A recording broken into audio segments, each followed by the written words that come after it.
Good evening, beta. Good evening. Very good evening. Sorry, I am a bit late today. So I think all of you have joined. Am I audible? एक बार confirm करो, voice quality clear है? ठीक है. सो कल के class में हम लोग मॉड्यूलस फंक्शन पर क्वेश्चंस कर रहे थे. ट्रायंगल इनइक्वालिटी एक लास्ट कॉन्सेप्ट था जो मैंने डिस्कस किया था. I hope you agree. Triangle inequality का डिस्कशन किया था. ओके. और उस पर क्वेश्चंस वैसे अभी हमने नहीं किए थे. ट्रायंगल इनइक्वालिटी पर ऐसे क्वेश्चन नहीं किया था. ठीक है, तो एक बार ट्रायंगल इनइक्वालिटी को जस्ट रिकॉल करते हुए दो तीन सम करते हैं और फिर इसके बाद में ग्रेटेस्ट इंटीजर फंक्शन करना है आज. ठीक है, तो first 15 minute for triangle inequality. Let's continue with that. क्या बताया था मैंने ट्रायंगल इनइक्वालिटी में?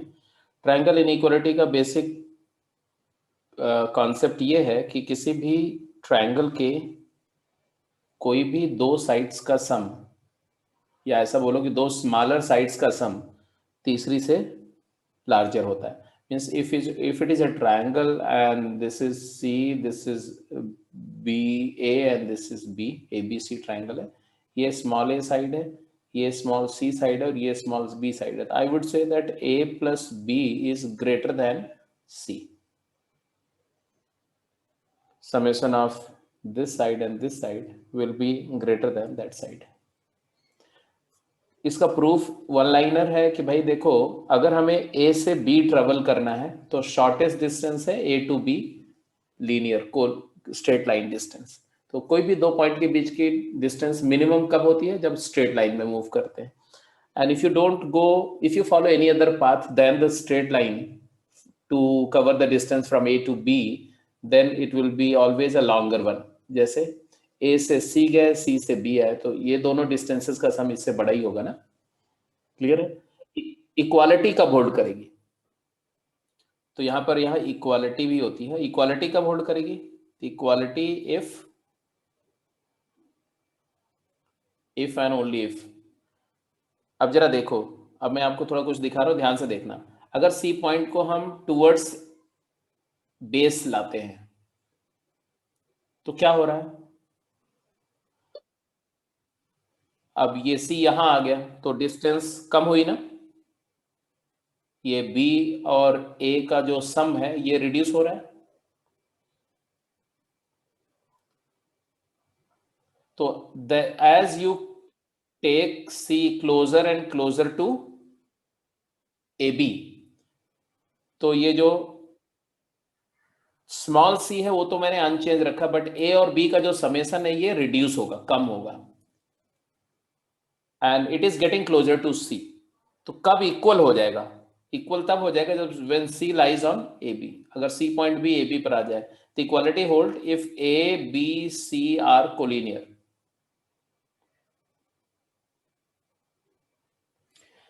इसको, इस पूरे डिस्कशन को हम लोग क्या बोलते हैं? इसको बोलते हैं ट्रायंगल इनइक्वालिटी. ज्योमेट्रिकल कॉन्सेप्ट है, बट इसको हम अभी जब रेफर कर रहे हैं तो एज सच उसको ज्योमेट्रिकली इंटरप्रेट नहीं करेंगे. ठीक है, जब कॉम्प्लेक्स नंबर की बात करेंगे, इमेजिनरी नंबर और रियल नंबर को इन्वॉल्व करके, तब जो ट्रायंगल इनइक्वालिटी अभी मैं डिस्कस करूंगा उसको हम ज्योमेट्रिकली कनेक्ट कर सकेंगे. ठीक है, इससे. अदरवाइज अभी क्या है वो पिछली क्लास में डिस्कस हो चुका था. क्या क्या था भाई? क्या था? Mod of X plus mod of Y, ये है summation of two sides. It represent sum of two sides. लेकिन ये कब होगा? जब इसको हम कॉम्प्लेक्स नंबर ट्रीट करेंगे. तो अभी नहीं समझ में आएगा कि why it is summation of two sides. सिर्फ इतना ध्यान रखो कि साइड्स का लेंथ हमेशा पॉजिटिव होता है. ये दोनों पॉजिटिव है, इसलिए ये समेशन ऑफ टू साइड है. और it is always greater than equal to, कल की क्लास में क्या बोला था हमने? This is always greater than equal to, बोलो, summation of two side is always greater than equal to third side. Third side यहां पर होता है जब दोनों नंबर को अल्जेब्राइकली ऐड करके और फिर mod low. This is called third side.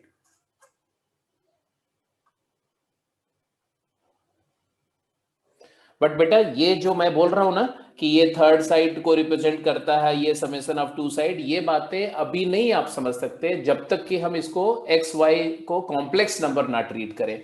तो जब हम कॉम्प्लेक्स नंबर पढ़ेंगे तो वहां पर मैं एग्जैक्टली एक्सप्लेन करूंगा कि why it is called triangle inequality, right. अभी आपको सिर्फ अल्जेब्रिक वे से इसको समझना है। अल्जेब्रिक वे में मैंने क्या बताया था? मैंने बताया था एलएचएस जो है it is always a constructive addition, याद है? ये हमेशा कंस्ट्रक्टिव एडिशन होता है,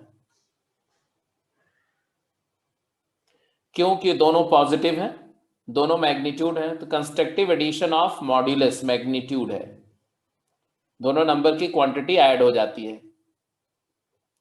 बट जो आरएचएस है, आरएचएस दो केसेस में ये एनालाइज होगा। अगर, हाँ बिल्कुल सही, अगर एक्स और वाई का प्रोडक्ट अपोजिट है, साइन है, मतलब एक्स और वाई का प्रोडक्ट नेगेटिव है, तो एक्स और वाई अपोजिट साइन की हुई ना, एक्स और वाई अपोजिट साइन की हुई तो X and Y of opposite sign. तो मैंने बोला उस केस में जैसे कि x अगर हो जाए -3 और y हो जाए 5, है ना, तो mod of x plus Y करेंगे तो ये आएगा -3 + 3 + 2। 5 को मैंने 3 + 2 लिख दिया। अब ये जो -3 और +3 ये दोनों एक दूसरे को डिस्ट्रक्ट कर देंगे और मैग्नीट्यूड का लॉस होगा और रिजल्टिंग वैल्यू 2 रह जाएगी। जबकि अगर आप एलएचएस की बात करोगे तो मॉड x हो जाएगा मॉड ऑफ -3 और मॉड y हो जाएगा मॉड ऑफ 5, तो ये आ जाएगा 8। तो लेफ्ट हैंड साइड 8 होगा, राइट हैंड साइड 2 होगा, तो डेफिनेटली ग्रेटर देन, मतलब LHS is greater then RHS हो गया। तो एक्स वाई लेस देन 0, तब ये हो जाएगा डिस्ट्रक्टिव एडिशन। इस केस में कौन सा एडिशन हुआ? इसको बोलते हैं डिस्ट्रक्टिव एडिशन। बट अगर एक्स और वाई का साइन अपोजिट होने की वजह सेम हो जाए, अगर एक्स और वाई का प्रोडक्ट 0 हो जाए, मतलब क्या हुआ? एक्स और वाई हैव सेम साइन, अगर एक्स और वाई का साइन सेम है या कोई एक 0 है, X and Y of same sign, और एटलीस्ट 1 इज 0, इन दोनों में से कोई एक 0 हो जाए, उस केस में जैसे कि अगर x की वैल्यू हम ले लें 4, 3 ले लें और y ले लें 5, अब क्या होगा बेटा?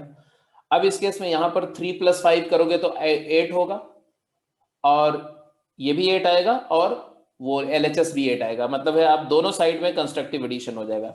लेफ्ट हैंड साइड तो कंस्ट्रक्टिव एडिशन हमेशा ही होगा, RHS में कंस्ट्रक्टिव एडिशन हो जाएगा। तो आप यहां लिख दो कंस्ट्रक्टिव एडिशन, कंस्ट्रक्टिव एडिशन। इतनी बात समझ में आ रही? I mean to say that ये पूरे डिस्कशन का जो सेंट्रल आइडिया है वो क्या है?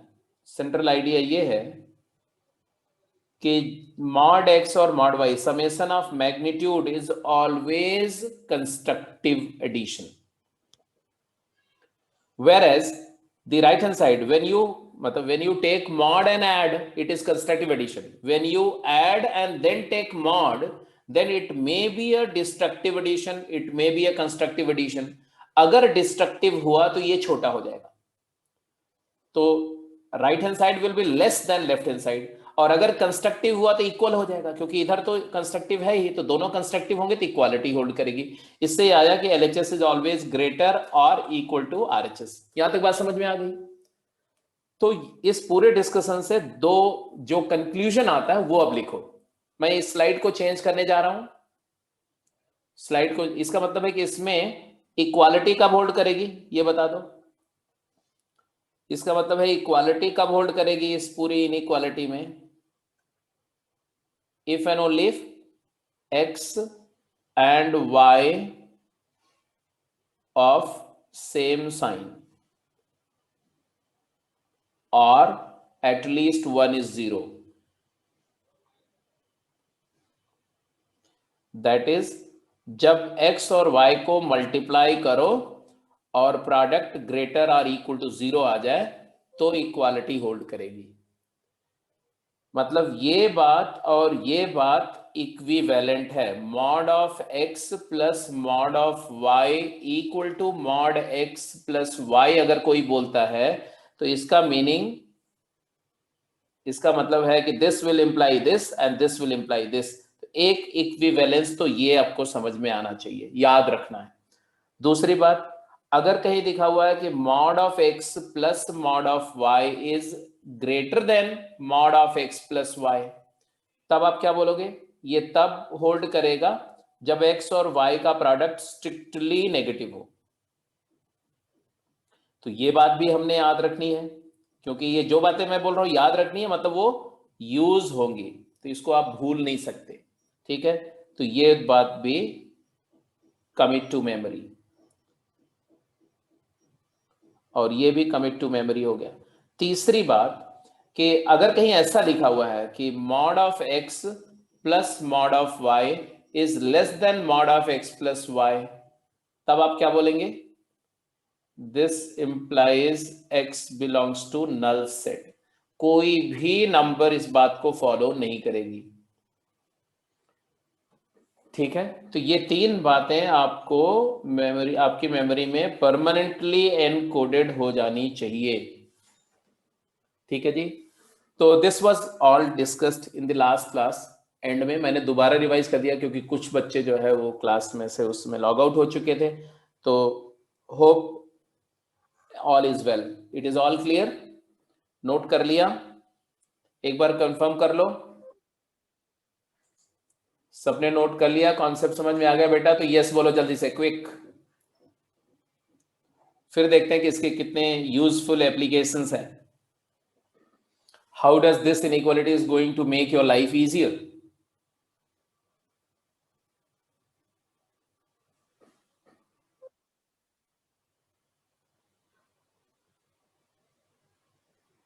ठीक है जी, तो आते हैं, हमने क्या बोला? Mod of x plus Y is less than equal to mod x plus mod Y. ये डिस्ट्रक्टिव या कंस्ट्रक्टिव है, और ये हमेशा कंस्ट्रक्टिव है, तो इसलिए ये लेस और इक्वल है। इसी को ट्रायंगल इनइक्वालिटी बोलते हैं। Equality holds if x and y have similar sign और at least one of them is zero, that means x और y का product greater than equal to zero. Similarly, मतलब अगर मैं बोल रहा हूं कि mod of x plus y equal to mod x plus mod y, मतलब जब मैं यहां पर इक्वालिटी कंसीडर कर रहा हूं तो इसका इक्विवेलेंट होगा x और y का प्रोडक्ट ग्रेटर और इक्वल टू जीरो। बट अगर मैं बोलता हूं कि mod of x plus Y is less than mod x plus mod Y, तो इसका मतलब हुआ कि x और y का प्रोडक्ट लेस देन जीरो। तो इसको सॉल्व करने के लिए इसको सॉल्व करेंगे तो सफिशिएंट है, इसको सॉल्व करने के लिए इसको सॉल्व करेंगे तो सफिशिएंट है। ठीक है, जैसे एक क्वेश्चन करके देखते हैं जल्दी से। फॉर इंस्टेंस, अगर आपको कहीं दिया जाए कि mod of x plus mod of 5 minus X is equal to 5, और बोला सॉल्व फॉर x।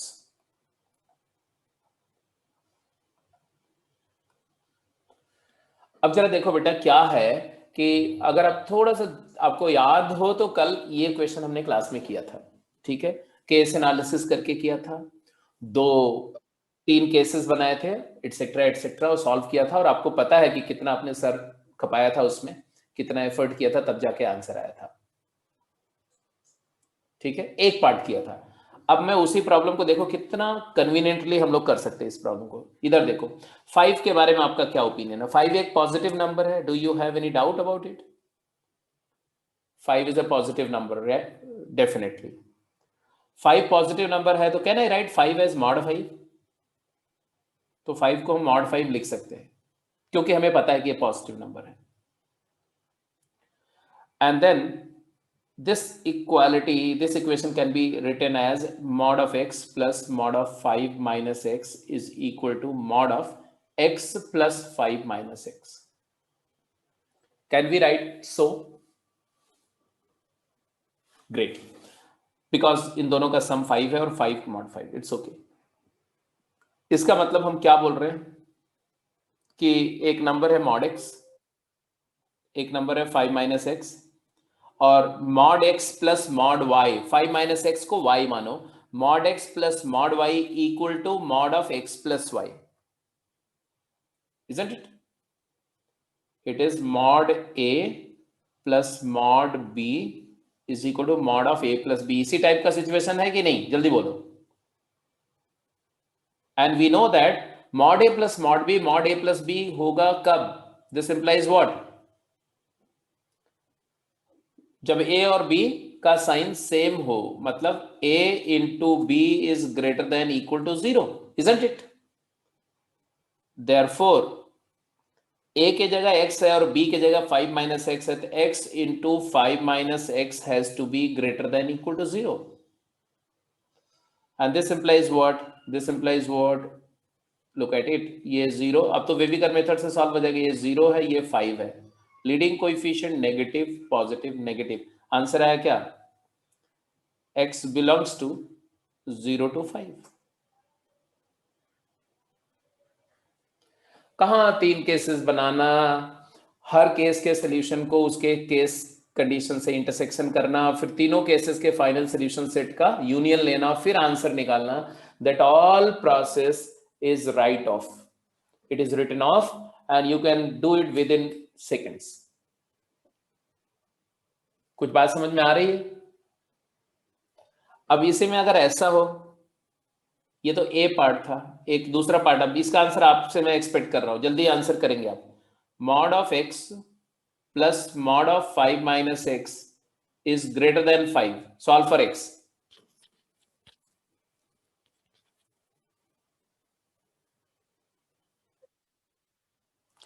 इसका सोल्यूशन बोलो. तो यहां पर भी वही करेंगे, इसको मॉड 5 लिखेंगे, जिसको mod of X plus 5 minus X लिखेंगे. फिर यहां पर सिचुएशन आप क्या बोलेंगे? Situation resembles with mod A plus mod B is greater than mod of A plus B.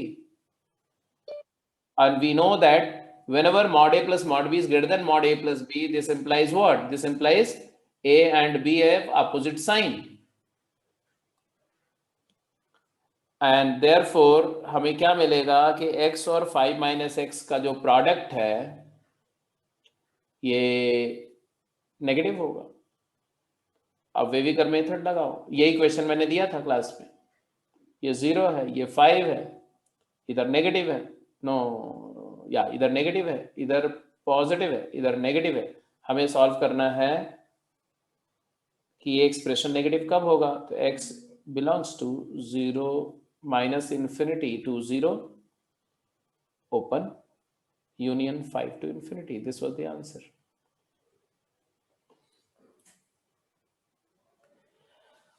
तो ये दोनों केसेस आपके सामने देखो. ऐसे सिचुएशन में how much time you had taken to solve such problem? कितना समय लगा भाई अगर ये दो प्रॉब्लम को सॉल्व करने के लिए? 1 मिनट से ज्यादा नहीं लगेगा.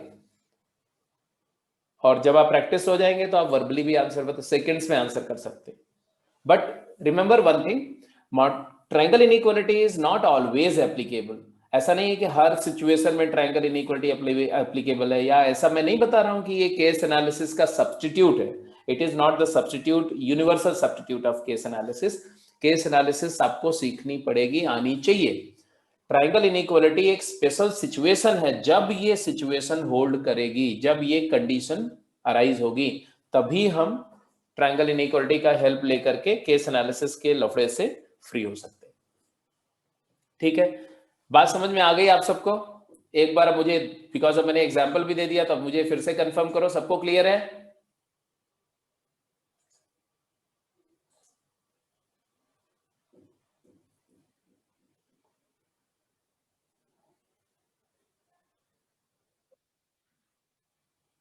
ओके जी. तो ट्रायंगल इनइक्वालिटी आपको समझ में आ गई, ऐसा मैं एक्सपेक्ट कर रहा हूं. अब इसी तरह से अगर ऐसा हो, देखो बेटा, मॉड x माइनस वाई, तो चाहे x प्लस वाई करके मॉड लो, चाहे x माइनस वाई करके मॉड लो, ये थर्ड साइड जैसा एक्ट करेगा, ये समेशन ऑफ टू साइड. तो हमेशा ये इससे हमेशा बड़ा होगा. ये भी ट्रायंगल इनइक्वालिटी का एक फॉर्म है, इसको भी हम ट्रायंगल इनइक्वालिटी बोल सकते हैं. अब यहां आप मुझे बताओ इक्वालिटी कब होल्ड करेगी? What should be the condition of equality in this case?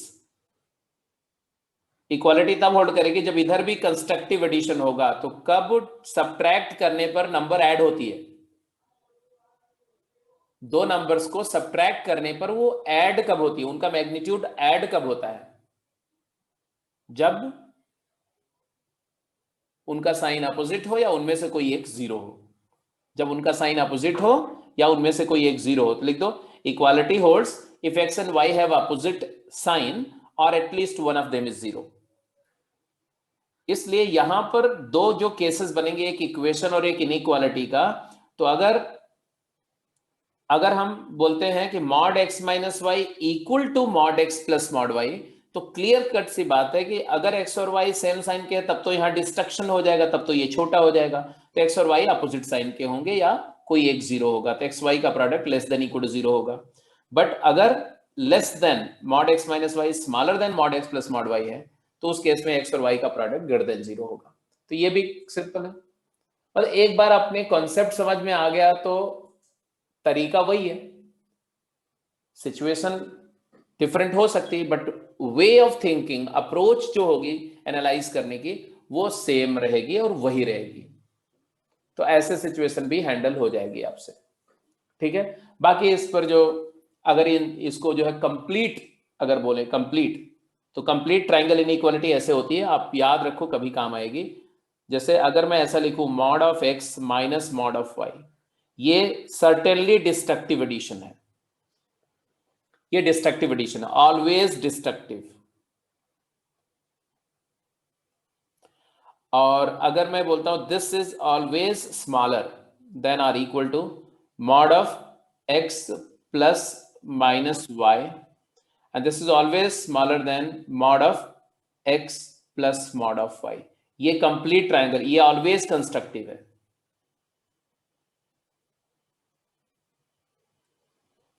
और ये मे बी, इसमें दोनों पॉसिबिलिटी है, may be destructive and may be constructive. हाँ जी, कंडीशनली। और कंडीशन आप अपने आप जानते ही हैं, आप एनालाइज करके बता देंगे कब कंडीशन होगी, कब क्या होगा। तो this is all about triangle inequality, and I expect कि इतना बकवास करने के बाद, मतलब इतना डिस्कशन करने के बाद में, I am hopeful, seriously hopeful, that each one of you are clear regarding these outcomes. ठीक है। तो अब अगर आपकी समझ कितनी डेवलप हुई उस पर एक क्वेश्चन मैं दूंगा, उसके आंसर कर देंगे और हम सीधे जिंट फंक्शन पे मूव करेंगे। तो I am going to change this slide with your permission, है ना? बोलो। Thank you, thank you.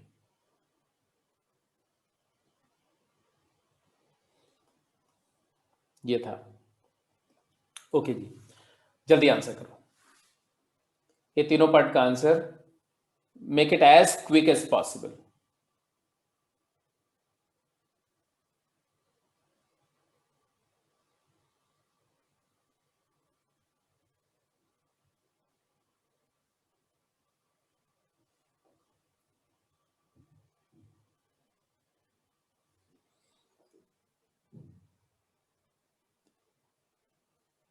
A part का आंसर क्या आएगा? 6 को आप मॉड 6 लिख देना,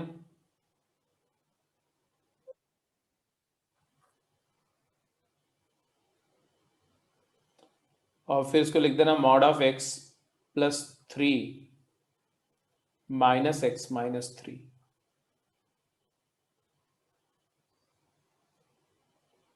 एक्स प्लस 3 को ए मान लेना और एक्स माइनस 3 को बी मान लेना।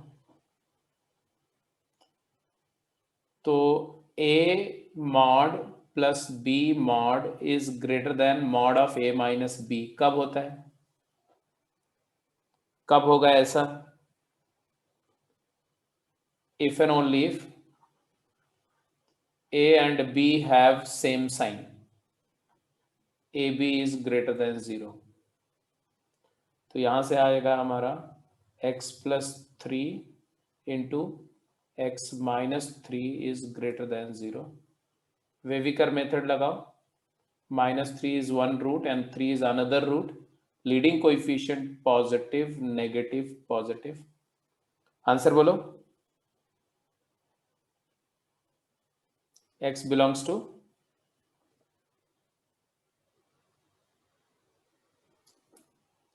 अब तो क्लियर है यार, पॉजिटिव चाहिए ना, एक्सप्रेशन कब पॉजिटिव है, तो -∞ to -3 यूनियन 3 to infinity,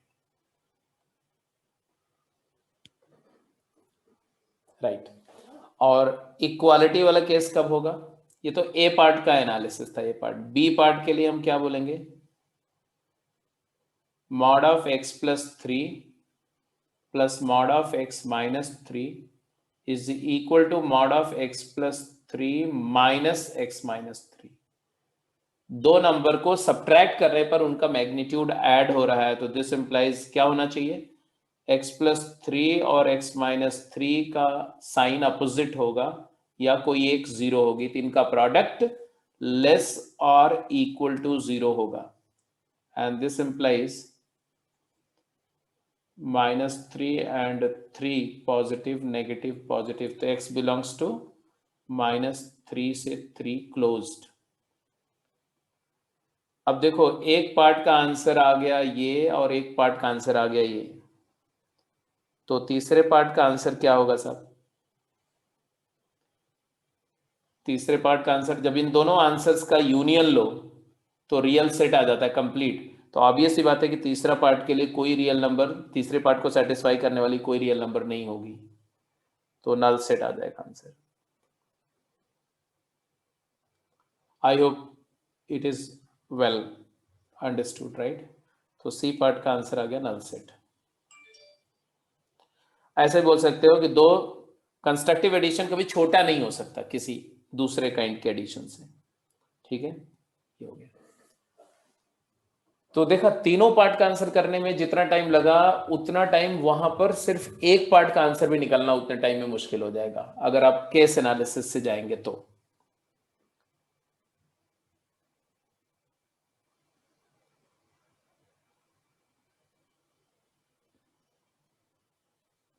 अब जैसे ये है, हो जाएगा, सिमिलर टाइप का क्वेश्चन है, अभी छोड़ दो आप, मैं ग्रुप पे डाल दूंगा, आप कर लेना।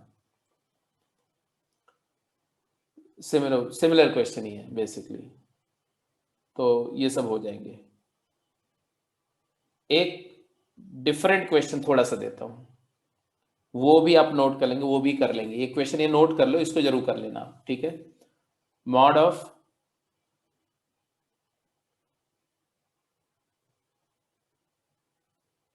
2x minus 3 plus mod of 3 minus x is equal to x, and ये a पार्ट है और b पार्ट है mod of 2x minus 3 plus mod of 3 minus x is greater than x, और c पार्ट है mod of 2x minus 3 plus mod of 3 minus x is less than x। ऊपर question क्या है? Solve for x, solve the following for x।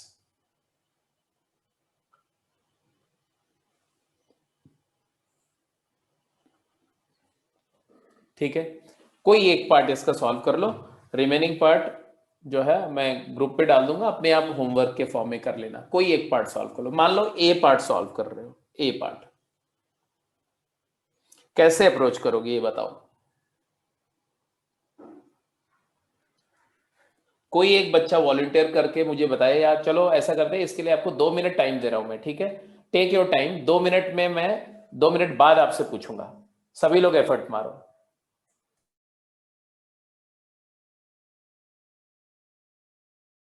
जो भी answer calculate करके आया उसको मेंशन कर दो।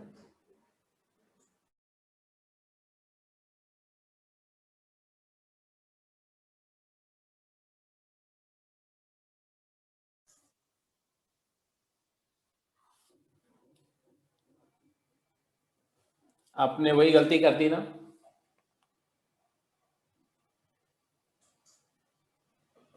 आकांक्षा तुम्हारा आंसर क्या है?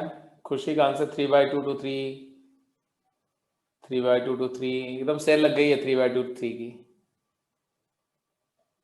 सानिया, सबका आंसर 3/2 to 3। अब एक बात बताओ मुझे, देखो कोई भी फार्मूला, कोई भी कॉन्सेप्ट, कोई भी थियरम, कोई भी ट्रिक कहाँ से ओरिजिनेट करती है, कहाँ से डेवलप होती है, कहाँ से जन्म होता है ट्रिक्स का? यहाँ खोपड़ी से, ये ठीक है। तो बट आयरनी ये है कि we believe less on this and more on these tricks. सारी ट्रिक्स का जो मदर है ना, ये है, और हम ट्रिक्स पे बिलीव करते हैं और इसके ऊपर भरोसा नहीं करते। इसीलिए मैंने बोला कि कभी भी जेई एडवांस टाइप की प्रॉब्लम है या कोई भी ट्रिकी प्रॉब्लम जो होगी वो फार्मूला बेस्ड नहीं होती, वो एप्लीकेशन बेस्ड होती है। मतलब फार्मूला आपको आना चाहिए, कॉन्सेप्ट आना चाहिए, ट्रिक्स आनी चाहिए, बट उसको दिमाग के साथ कैसे इस्तेमाल करना है ये भी आना चाहिए। अब देखो इसमें मैंने बहुत थोड़ा सा चेंज किया था और आप सभी उसमें उलझ गए। मैंने बोला मॉड ऑफ 2x माइनस 3 प्लस mod of 3 minus X is equal to X लिखा। अब x को मॉड x कैसे लिख सकते हैं आप x को ये तो जरूर लिख सकते हैं, x plus x minus x plus 3 minus 3, बिल्कुल सही है, लिख सकते हैं ऐसा, क्योंकि ये दोनों कैंसिल, ये कैंसिल, ऐसा लिख सकते हैं। और फिर ऐसा, ये यहां तक तो ठीक है, लेकिन इसके बाद आपने यहां मॉड लगा दिया, ये आपका पाप है, ये बहुत बड़ा पाप कर दिया आपने। क्यों? क्योंकि why I can write X as mod X, X को मॉड एक्स हमेशा थोड़ी लिख सकते हैं। कब लिख सकते हैं एक्स को मॉड एक्स? जब एक्स पॉजिटिव। तो आपको ऐसे बोलना पड़ेगा, नहीं तो बेशक आपका आंसर सही है लेकिन आपका प्रोसीजर गलत हो जाएगा। तो आप ऐसे बोलेंगे if x is positive, if x is greater than 0, then x is equal to mod x, and then the inequality becomes 2x minus 3 ka mod plus 3 minus x ka mod is equal to mod of x, which can be written as mod of 2x minus 3 plus 3 minus x, and then हम बोलेंगे therefore 2x minus 3 और 3 minus x का sign same होगा, तो ये greater than equal to 0 हो जाएगा। और यहां से आप बोलेंगे 0 एक है, एक नहीं, एक 2/3 है और एक 3/2 है और एक 3 है। लीडिंग कोएफिशिएंट नेगेटिव है। आंसर आ गया x बिलोंग्स टू 3/2 to 3। तो आंसर आपने तो सही निकाला, लेकिन अगर आपने ये समझा, अब क्यों सही हो गया ये भी मैं बता रहा हूं, बिकॉज x पॉजिटिव का ये सबसेट है, इसलिए सही हो गया, नहीं तो गलत हो जाता आंसर। बट ऐसे ही अगर आप अगले पार्ट को एनालाइज करोगे, बी पार्ट को, तो गलती हो जाएगी। बी पार्ट का आंसर निकालो, क्या आएगा?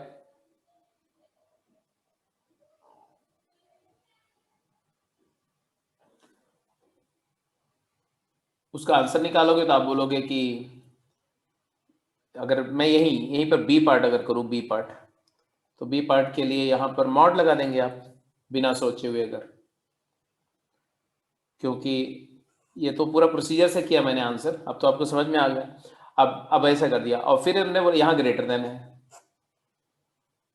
ठीक है, तो यहां से आ गया मॉड ऑफ 2x माइनस 3 प्लस mod of 3 minus x greater than mod of 2x plus 3 plus 3 minus x.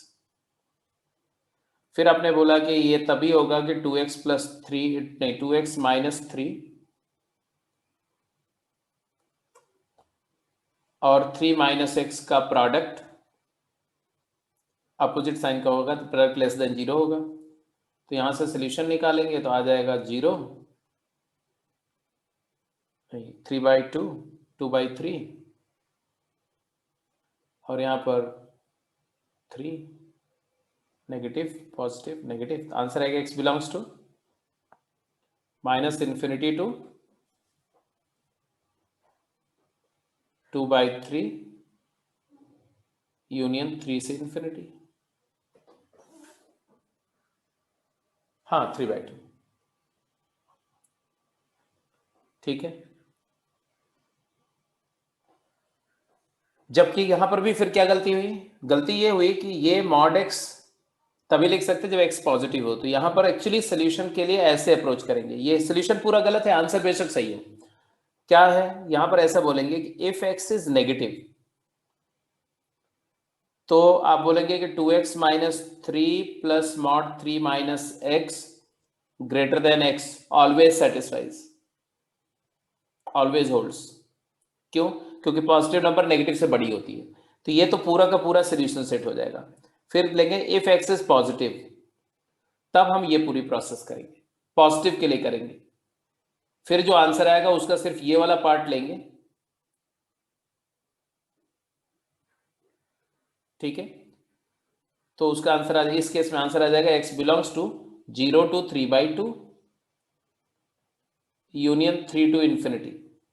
और फिर ये और ये का यूनियन लेके तब आंसर आएगा, वो सही तरीका है, ठीक है।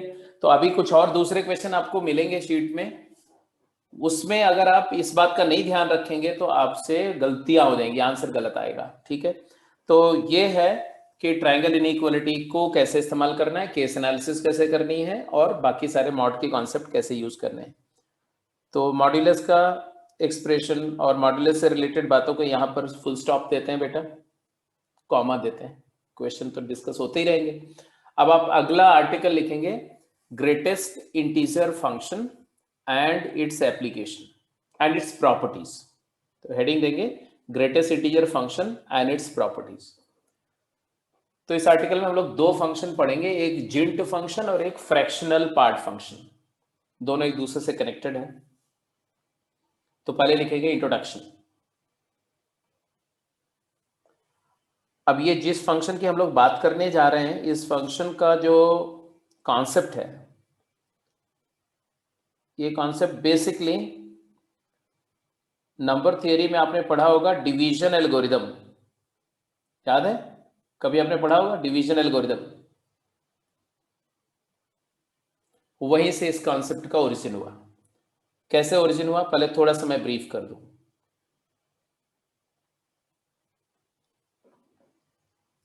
डिवीजन एल्गोरिदम क्या है?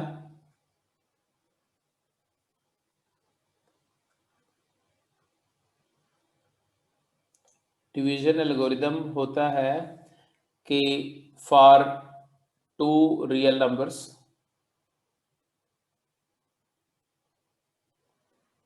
a and b, if a is greater than b and b is positive, usually जो क्लासिकल डिवीजन एल्गोरिथम था, then a is equal to b times q plus r, Euclid division algorithm. a is called dividend, b is known as divisor, q is called quotient and r is known as remainder। I hope आप में से हर एक को ये बात पता है, 9वीं में भी किया था, 10वीं में भी किया था, तो याद ही होगा। और इसमें एक बात बड़ी स्पेसिफिकली मेंशन करी जाती है कि r की वैल्यू हमेशा 0 से बड़ी या इक्वल बट b से छोटी होनी चाहिए। फॉर एग्जाम्पल अगर a की वैल्यू 23 है और b की वैल्यू 6 है, तो हम बोलेंगे क्या, 23 is equal to 6 multiplied by 3 plus 5, ये रिमाइंडर है।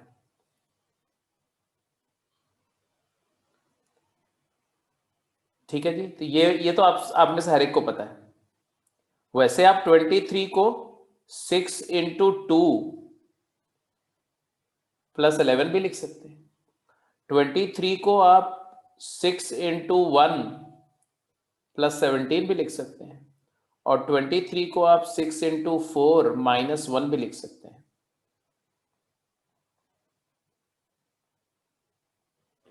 लिखने में इसमें ये तीनों इक्वालिटी में कोई फर्क नहीं, this is also true, this is also true, this is also true. But अगर बोलते हैं कि रिमाइंडर 11 है तो बोलेंगे भाई अभी तो 6 और डिस्ट्रीब्यूट कर सकते हो। ये डिस्ट्रीब्यूशन है कि 23 ऑब्जेक्ट को 2 लोगों में 6 लोगों में डिस्ट्रीब्यूट करना है, तो हर एक को 2-2 दोगे तो 11 बच जाएगा, तो 11 बच गया तो अभी 6 बंदे हैं तो अभी फर्दर डिस्ट्रीब्यूशन होगा, एक एक दोगे 17 बच जाएगा, तो यहाँ डिस्ट्रीब्यूशन डिवीजन कंप्लीट नहीं हुआ। 2-2 दिया तो 11 बच गया, अभी भी डिवीजन कंप्लीट नहीं, क्योंकि 11 ऑब्जेक्ट फर्दर 6 में डिवाइड किया जा सकते हैं। बट 5 हो गया, अब 5 ऑब्जेक्ट को 6 में हम डिवाइड नहीं कर सकते, इसलिए डिवीजन इज कंप्लीट। तो ये है कि जब रिमाइंडर डिवाइजर से छोटा हो जाएगा तब डिवीजन का प्रोसेस क्लोज हो जाएगा, it will cease to operate. ठीक है, अब ये क्यों नहीं, क्योंकि यहां डिवीजन नेगेटिव हो गया, तो यहां बारोइंग नहीं अलाउड है डिवीजन में। ठीक है, anyway keeping that in mind, R की वैल्यू 0 से b है। तो अब यहां से एक और बात यहां से नजर आ रही है, यहां से क्या नजर आ रहा है ये देखो ध्यान से, दिस इंप्लाइज, अगर मैं b से डिवाइड कर दूं बेटा, divide by b, divide this equation by b, small b, तो क्या आएगा, a by b is equal to q plus r by b। q क्या है, q is an integer, it is an integer, और r by b क्या है जी, तो r लाई कर रहा है 0 से b, तो r by b will always lie 0 to 1, तो it is a proper fraction, proper fraction belonging to 0 to 1। यहां से हमने क्या बोला कि किसी भी रियल नंबर को, यही से आया, देयरफॉर कंक्लूजन क्या आया, any real number, any real number, इसको x मान लो, any real number x can be expressed as summation of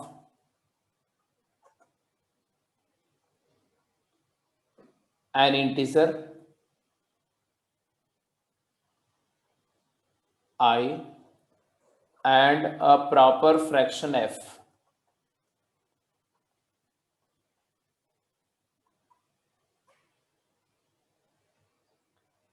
मतलब अगर मेरे को कोई आप नंबर देते हो x, तो मैं x को लिख सकता हूं एक इंटीजर i प्लस f, किसी भी रियल नंबर को ऐसे हम ब्रेक कर सकते हैं।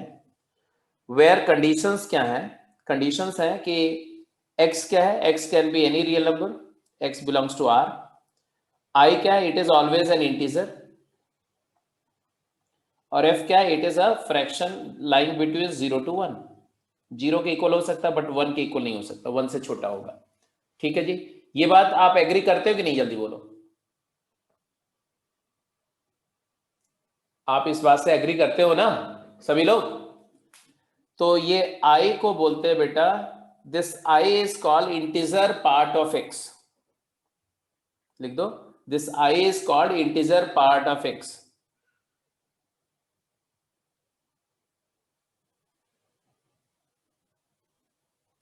Integer part of x and denoted by bracket x, denoted by square bracket x। तो और ये f जो है, f ये भी लिख दो, एंड दूसरा पॉइंट लिख दो, f is called fractional part of x, fractional part of x and denoted as curly bracket x। तो जो कर्ली ब्रैकेट x है ये फ्रैक्शनल पार्ट का नोटेशन है, और ये हमेशा 0 से 1 के बीच में लाई करेगा, और ये जो है इंटीजर पार्ट ऑफ x है, ये हमेशा इंटीजर होगा। अब इसमें जो इंपॉर्टेंट बात ये है कि किसी भी रियल नंबर x के लिए ये जो स्प्लिट करने का तरीका यूनिक होता है। किसी भी रियल नंबर का एक यूनिक जिंटेक्स होगा, ग्रेटेस्ट इंटीजर पार्ट होगा, और यूनिक फ्रैक्शनल पार्ट होगा। And bracket x and fractional part x are unique for each x, each real x। और आपको पता है कि हर x के लिए एक आउटपुट, अगर किसी x का एक सिंगल इंटीजर पार्ट होगा तो एक फंक्शन हो गया है, और किसी x का एक सिंगल फ्रैक्शनल पार्ट हुआ तो इनपुट x है, आउटपुट फ्रैक्शनल पार्ट, तो वो भी एक फंक्शन है। इसीलिए इन दोनों को हम फंक्शन बोलते हैं, एक को इंटीजर पार्ट फंक्शन बोलते हैं, एक को फ्रैक्शनल पार्ट फंक्शन बोलते हैं। तो ये तो हुआ कि कहानी की क्या है, कैसे आया। जैसे जैसे अगर मैं आपसे एक क्वेश्चन पूछूं,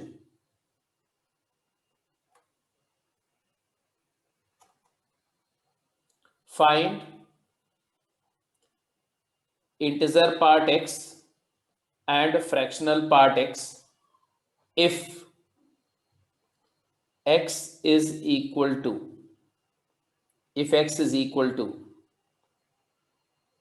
a part 7.43, b part 13.26, c part minus 1.54, d part minus 3.79। इन चारों नंबर का इंटीजर पार्ट क्या होगा और फ्रैक्शनल पार्ट क्या होगा, ये बताओ। तो हमें क्या करना है, एक गिवन नंबर x को दो नंबर में ब्रेक करना है। एक इंटीजर होनी चाहिए, दूसरी फ्रैक्शन होनी चाहिए जो 0 से 1 के बीच लाई करती है, प्रॉपर फ्रैक्शन होना चाहिए। ऐसा ब्रेक कर दिया तो इंटीजर पार्ट मिल जाएगा, फ्रैक्शनल पार्ट मिल जाएगा। तो how do you go by the first case? A part में आपका रिप्लाई क्या होगा जी? तो आप बोलोगे 7.43 can be written as 7 plus 0.43। तो 7 क्या है बेटा? 7 हो गया इंटीजर पार्ट x और ये हो गया fractional part x। I hope it sounds well. सबको क्लियर है? कोई दिक्कत तो नहीं इसमें? गुड। ऐसे ही जरा दूसरे पार्ट पे जाते हैं। What do you say regarding 13.26? You will break 13.26 as split as 13 plus 0.26। तो this is integer part, this is fractional part. Well and good. हाँ, तो अगर कोई बोले कि ब्रैकेट 13.26 क्या होगा, तो आप बोलेंगे 13 होगा। अगर कोई बोले फ्रैक्शनल पार्ट ऑफ 13.26 क्या होगा, तो आप बोलेंगे 0.26 होगा। तो ये समझ में आ गया और ये भी समझ में आ गया। Well, what about C part? C part, C not D, C part.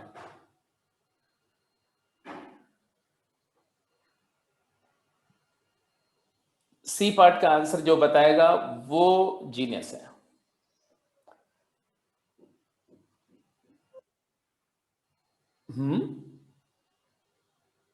कैसी बात कर रहे हो अक्षर?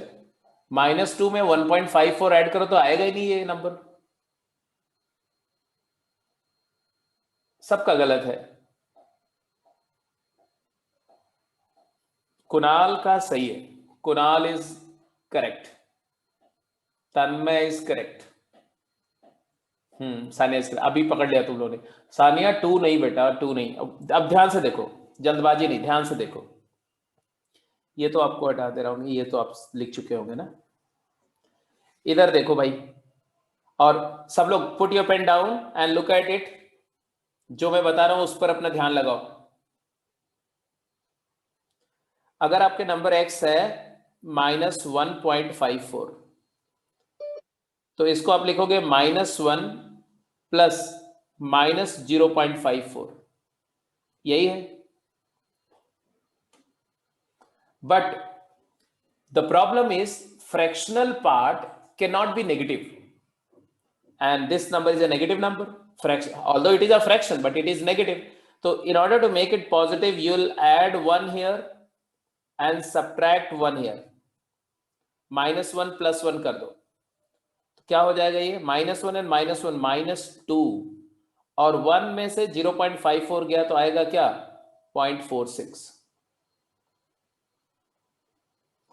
-2 और 0.46 का सम करोगे तो यही आएगा। तो ये इसका इंटीजर पार्ट आपको क्या आया, x का integer part of x is -2 and fractional part of x is 0.46।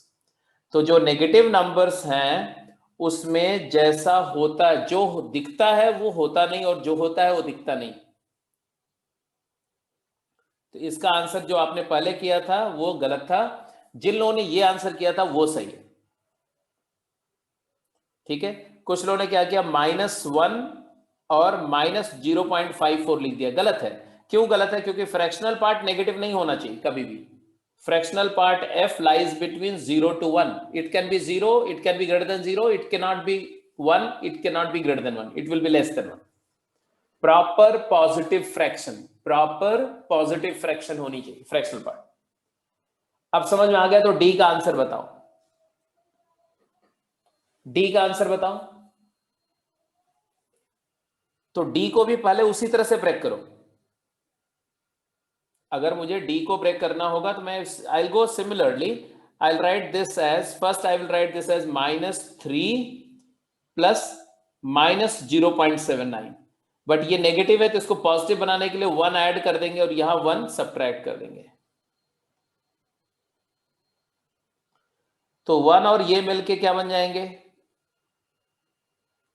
बोलो, ये तो आ जाएगा -4 और ये आ जाएगा 0.21 प्लस 0.21। तो इंटीजर पार्ट की वैल्यू -4 हो जाएगी और फ्रैक्शनल पार्ट की वैल्यू 0.21 हो जाएगी पॉजिटिव हमेशा।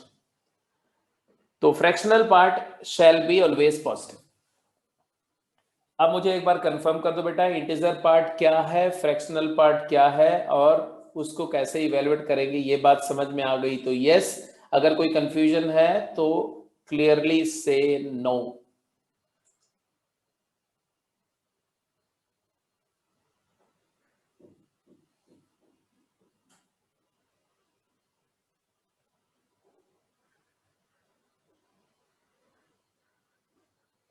जिस बच्चे को नहीं समझ में आया, इट्स फैंटास्टिक कि आपने मेंशन किया बेटा नहीं आया, बट एक बार चैट बॉक्स में मेंशन कर दो कि कहां पर ट्रबल है, so that I can help you out. या आप अपने आप को अनम्यूट करो और बोलो, you have right to speak, और अपनी बात को बोलोगे तो क्लैरिफाई किया जा सकता है। चलो जल्दी करो।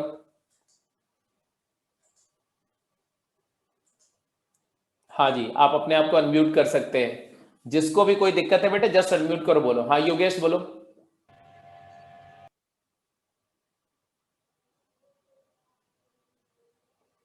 योगेश तुम्हें प्रॉब्लम थी?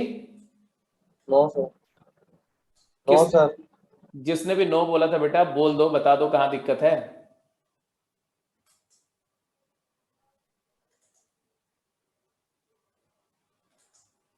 चलो मतलब राज की बात है तुम्हारी प्रॉब्लम है, तो जिसकी प्रॉब्लम जो है उसका पर्सनल इशू है तो उसमें तो कुछ कर नहीं सकते। You don't want to make your problem public है, अच्छी बात है जी। एनीवे जब तुम्हें लगे कि तुम उसको पब्लिक कर सकते हो या मुझे कम से कम पर्सनली मुझे बता सकते हो, प्राइवेटली मैसेज करके बता देना, आई एम गोइंग अहेड। तो ये तो मैंने बताया इंट्रोडक्शन क्या था, समझाने की कोशिश करी। अब प्रॉपर्टीज एंड ग्राफ पे आएंगे। ठीक है, तो हमने क्या क्या बताया एक बार मैं रिवाइज कर रहा हूँ। ग्रेटेस्ट इंटीजर फंक्शन या इसी को इंटीजर पार्ट फंक्शन भी बोलते हैं, इसी को ब्रैकेट फंक्शन भी बोलते हैं, इसी को लैडर फंक्शन भी बोलते हैं।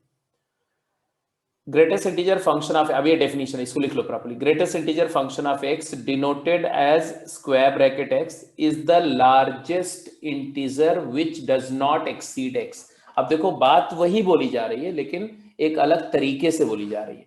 क्या बोला मैंने?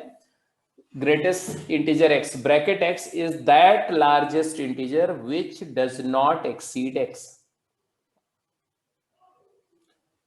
जैसे अगर मैं बोलूं कि व्हाट इज जेंट ऑफ 4.39, तो आप बोलेंगे वो लार्जेस्ट इंटीजर जो 4.39 को एक्सीड नहीं करता है। तो 4.39 एक नंबर है जो कि 4 और 5 के बीच लाई करती है। अच्छा जी, इनफिनाइट नंबर ऑफ इंटीजर हैं जो इससे छोटे हैं।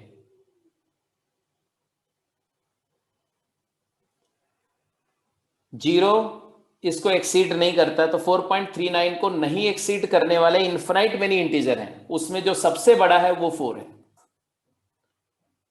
0 does not exceed the number, 1 doesn't exceed the number, 2 doesn't exceed the number, 3 doesn't exceed the number, 4 doesn't exceed the number, 5 exceeds this number। तो जो सबसे बड़ा इंटीजर है और उसको इस नंबर को एक्सीड नहीं करता, वो उसके जिंट की वैल्यू है, राइट। मतलब अगर आपसे कोई बोले कि जिंट एक्स क्या होगा मैथमेटिकली, तो आप क्या बोलेंगे? आप बोलेंगे it is x if x is an integer.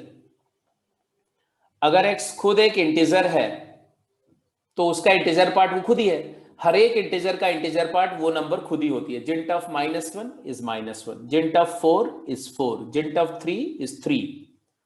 But if x is non integer, अगर x नॉन इंटीजर फ्रैक्शन है, जैसे कि ये, अगर ये x है तो जिंट x उसके लेफ्ट का नियरेस्ट इंटीजर होगा, क्योंकि largest integer which does not exceed the number x is nearest integer to the left of x। तो ऐसे लिख दो, nearest integer to the left of x। Number line पर बात हो रही है, नंबर लाइन पर x के लेफ्ट में सबसे नजदीक वाला इंटीजर वही उसकी वैल्यू होगी। I hope you agree, I hope you agree. मतलब यहां पर यह बोला जा रहा है कि नंबर लाइन पर अगर एक नंबर है n, ध्यान से सुनो, अब यहां से एक जनरल डेफिनेशन आ जाएगी। अगर एक नंबर है n integer, n is an integer, तो ऑब्वियसली n+1 भी एक इंटीजर होगा, और x कोई नंबर है जो इसके बीच लाई कर रही है, ठीक है। तो x का nearest part, nearest integer to the left of x क्या होगा? n होगा। तो जिंट of x will be equal to n। कब? तो हमने बोला कि जिंट of x equal to n if x equal to n और x बिलोंग्स टू n+1। मतलब यहां पर एक कंक्लूजन है कि अगर x की वैल्यू दो कंसेक्यूटिव इंटीजर n बीच लाई करती है, x is greater than equal to n but smaller than n+1, then जिंट x की वैल्यू n रहेगी। मानते हो कि नहीं मानते हो? क्योंकि दो कंसेक्यूटिव इंटीजर के बीच में कोई इंटीजर है नहीं। अरे बोलो हाँ या ना। 1 का जिंट क्या होगा? यस 1 का जिंट क्या होगा? 1। 1.1 का जिंट 1, 1.2, 1.3, 1.4, 1.5, 1.99999999 जिंट क्या होगा? 1। तो 1 से लेके 1.999999, मतलब 1 से लेके ओपन 2 तक जितनी नंबर्स हैं उन सभी नंबर्स का इंटीजर पार्ट क्या होगा? ये पार्ट क्या होगा? 1 होगा। तो इस पूरे x के इस पूरे वेरिएशन में जिंट x की वैल्यू 1 रहेगी। बट अगर 1 से 2 की बात करें तो, मतलब 1 से 2 तक हो गया, मैंने बोला इसकी बात करें, इसमें 1 से 2 में क्या होगा? 1। 2 से 3 में क्या होगा? तो जिंट x की वैल्यू 2 आ जाएगी। 3 से, अगर x की वैल्यू 3 से 4 है तो जिंट x की वैल्यू 3 आ जाएगी। तो बात समझ में आ रही है? तो अब यहां पर लिख दो, therefore जिंट x इज इक्वल टू, जिंट x इक्वल टू, अब यहां पूरा डेफिनेशन लिख रहे हैं। आप बताएंगे x वेरीज 0 to 1, जिंट x बोलो। अगर x की वैल्यू 0 क्लोज्ड से 1 ओपन में लाई कर रही है तो इंटीजर पार्ट x क्या होगा?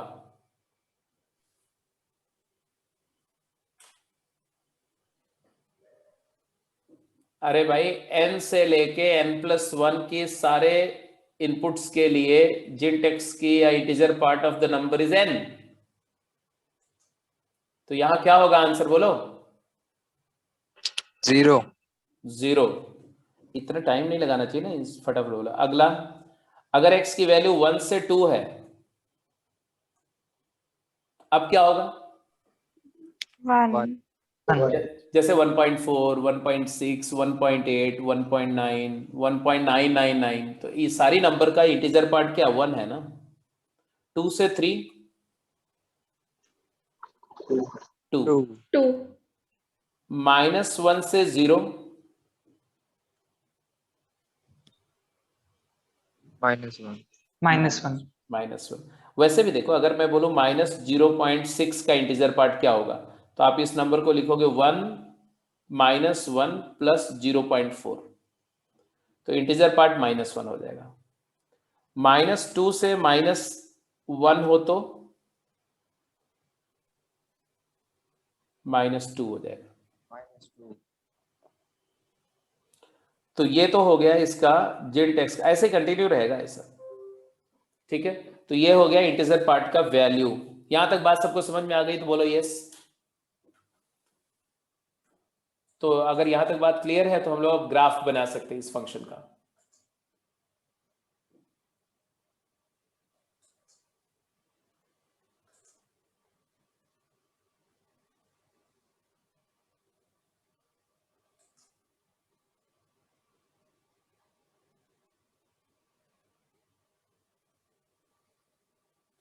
ठीक है बेटा।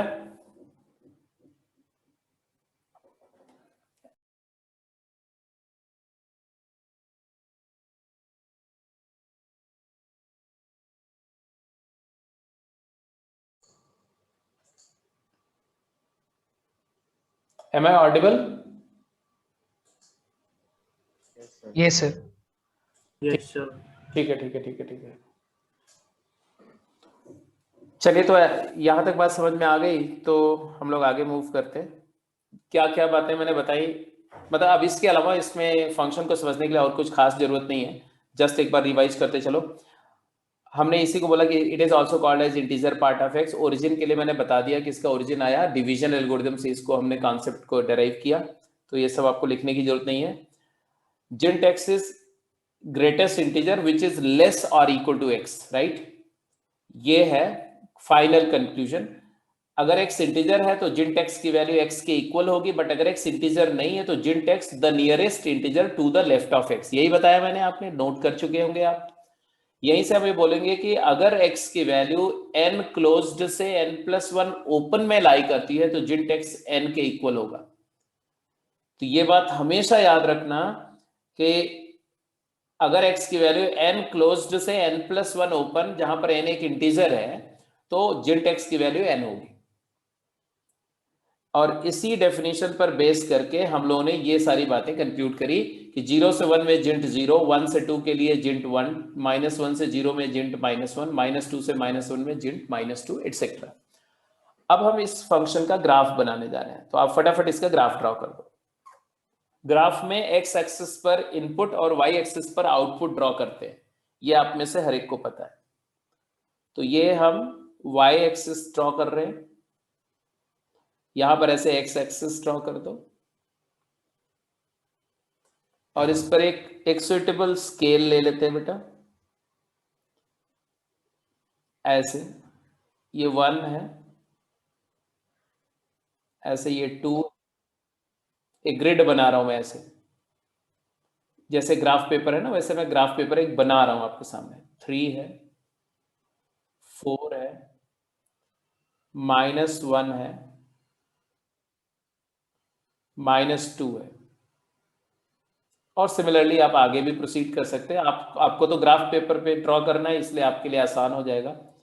ये है y = 1, ये है y = 2, ऐसे y = 3, y = -1,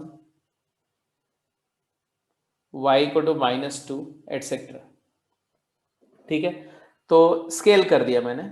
स्केल पर ये 0 आया, this is 1, this is -1, this is -2, this is -3, this is 2, this is 3, this is 4, 1, 2, 3 and -1, -2, etc. Looking at this scale ये y एक्सिस है और ये x एक्सिस है, ठीक है। अब मैंने बोला कि 0 से 1 इनपुट की वैल्यू, x की वैल्यू जब 0 से 1 देंगे तो y क्या है।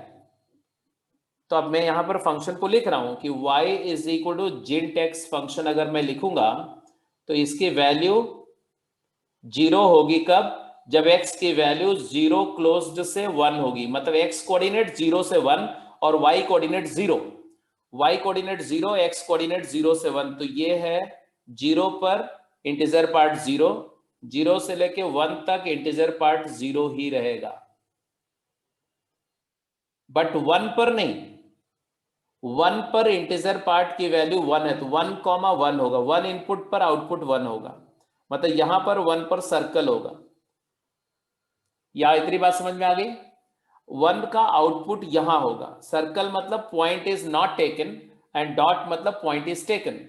अब 1 से लेके 2 तक इनपुट देंगे तो आउटपुट 1 रहेगा, मतलब y equal to 1 if x belongs to 1 से 2। तो ये यहां पर ऐसे ऐसे हॉरिजॉन्टल लाइन 1 से लेके 2 तक हो जाएगी, ऐसे 2 पर फिर सर्कल होगा, लेफ्ट में डॉट राइट में सर्कल, ये ध्यान रखना। 2 इनपुट पर आउटपुट 2 आ जाएगा, 2,2, 2 का इंटीजर पार्ट 1 नहीं होता, 2 होता है, और 2 से लेके 3 तक फिर 2 रहेगा, और 3 पर फिर से 3 हो जाएगा, 3 से 4 तक फिर 3 रहेगा। तो graph will look like this, horizontal line segment of unit length, -1 पर -1 जिंट होगा, -1 से लेके 0 तक जिंट इंटीजर पार्ट की वैल्यू -1 होगी, फिर -1 के लेफ्ट में आएंगे तो जिंट -2 हो जाएगा, कहां तक, -2 तक। तो this is called greatest integer function. ये ग्रेटेस्ट इंटीजर फंक्शन का ग्राफ है, y इज इक्वल टू जिंट x का ग्राफ है बेटे। x एक्सिस पर x प्लॉट हुआ, y एक्सिस पर इंटीजर पार्ट ऑफ x की वैल्यू दिख रही है।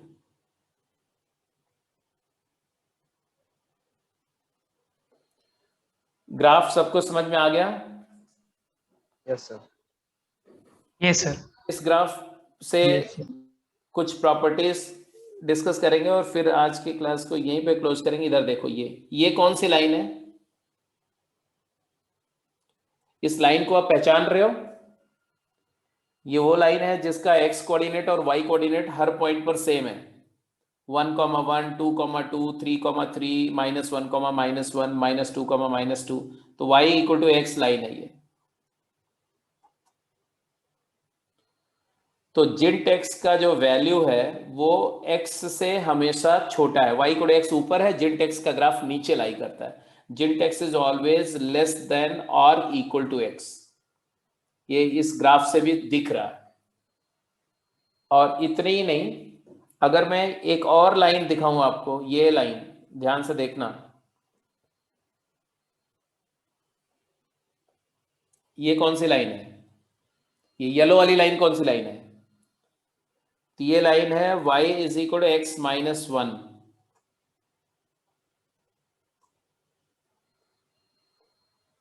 तो जिंट x की वैल्यू x के इक्वल या लेस होती है, बट x -1 से हमेशा बड़ी होती है।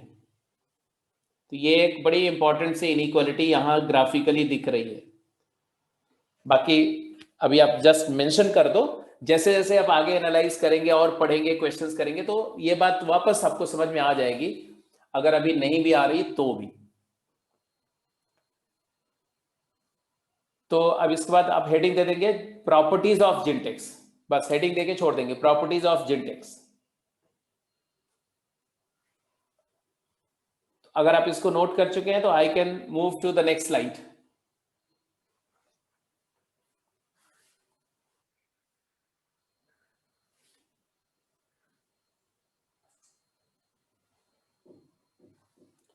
Shall we change to next slide बेटा?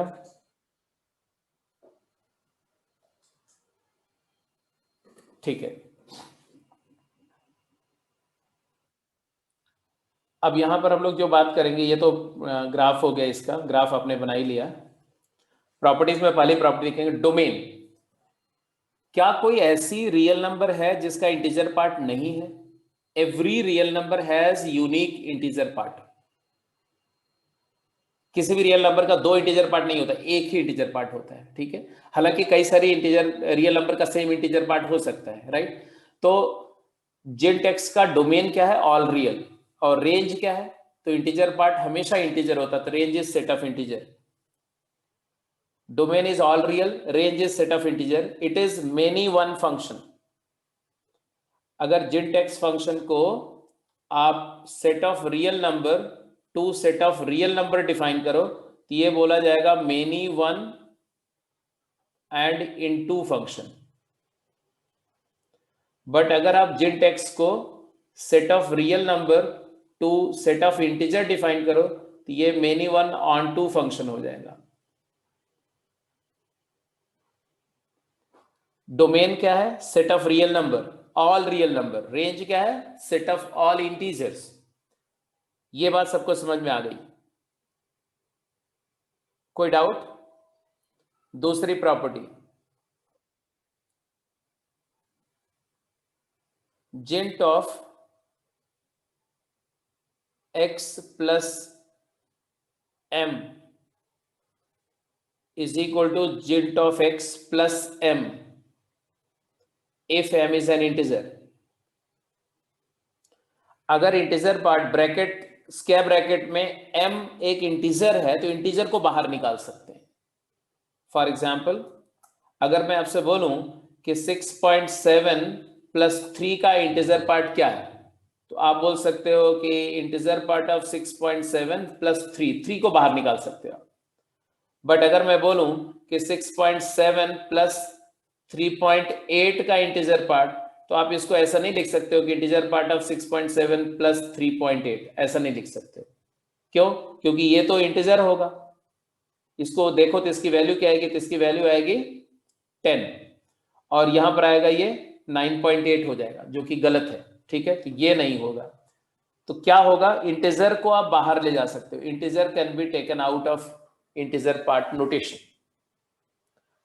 तो एनसीईआरटी में जितना बोला गया उतना तो जेंट के बारे में मैंने आपको बता दिया, वो सब तो उससे ज्यादा समझ है आपके जेंट एक्स की। ग्राफ की समझ हो गई, उसका प्रॉपर्टीज। अब बाकी जो प्रॉपर्टीज हैं उनको फटाफट पहले लिखते जाओ जल्दी से, ठीक है। तो पहली प्रॉपर्टी है कि domain real set, range integer set. Integer part x का फिर से इंटीजर पार्ट लोगे तो इंटीजर पार्ट एक्स ही आएगा, क्योंकि एक बार इंटीजर हो गया तो इंटीजर का जेंट वो नंबर खुद ही होती है। तीसरी ये मैंने बताई दी। अब इसके बाद एक क्वेश्चन का आंसर कर दो जल्दी से। जैसे इन्होंने बोला find the domain of this function, मतलब when it is defined, when does 1 upon integer part x minus 2 be defined?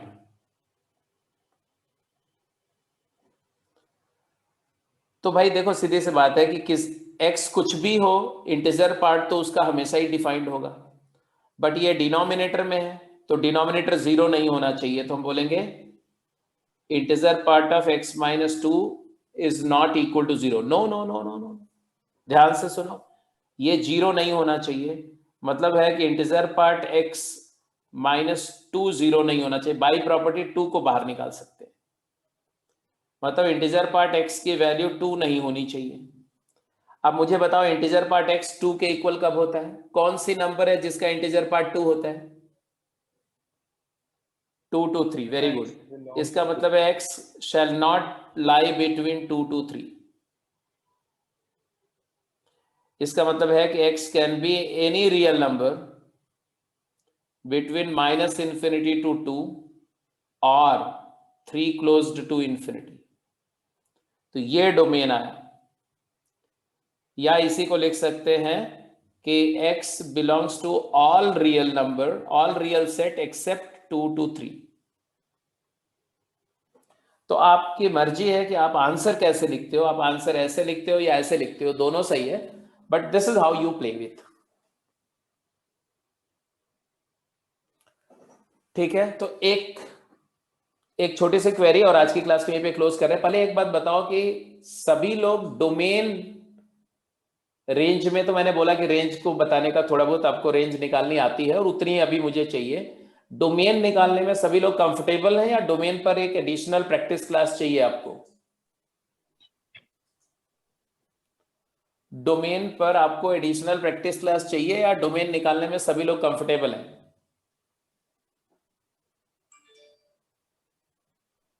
Sir चाहिए। जो लोग नहीं कंफर्टेबल हैं बेटा वो एकदम बिल्कुल विदाउट हेजिटेशन नो लिखेंगे, सो दैट मैं क्लास के अंदर में उसकी मतलब कि एक प्रैक्टिस क्लास ले लूं उस पर। उसमें मैं सारे रूल्स बता करके डोमेन का, और फिर डोमेन पर सवाल कर लेंगे, मॉड्यूलस, जिंट और पीछे का। ठीक है, ठीक है, got it, got it, got it. Okay जी, श्योर श्योर।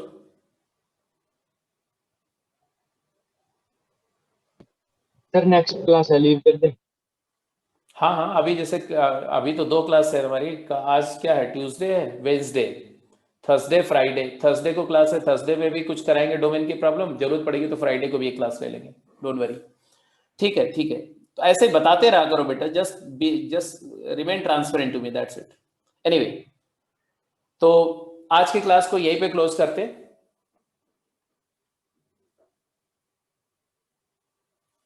इट्स ओके बेटा, कोई बात नहीं। तो कल की क्लास में यहीं से आगे कंटिन्यू करेंगे, ठीक है? ठीक है, ठीक है। सर 2 क्लास है। हाँ बेटा, क्या बोल रहे हो? सर 2 क्लास है। आज 2 क्लास है? आज क्यों 2 क्लास है बेटा? सर एक बार बता दो सर, कब कब होती है? हाँ, कौन सी? क्या बोल रहा है तू, समझ नहीं आ रहा मुझे। सर आपने बोला है सर 2 क्लास होती है, तो सर वो बता दो सर कब कब होती है? नहीं नहीं, मैंने बोला कि आपकी क्लास होती है Monday, Tuesday, Wednesday, Thursday, right?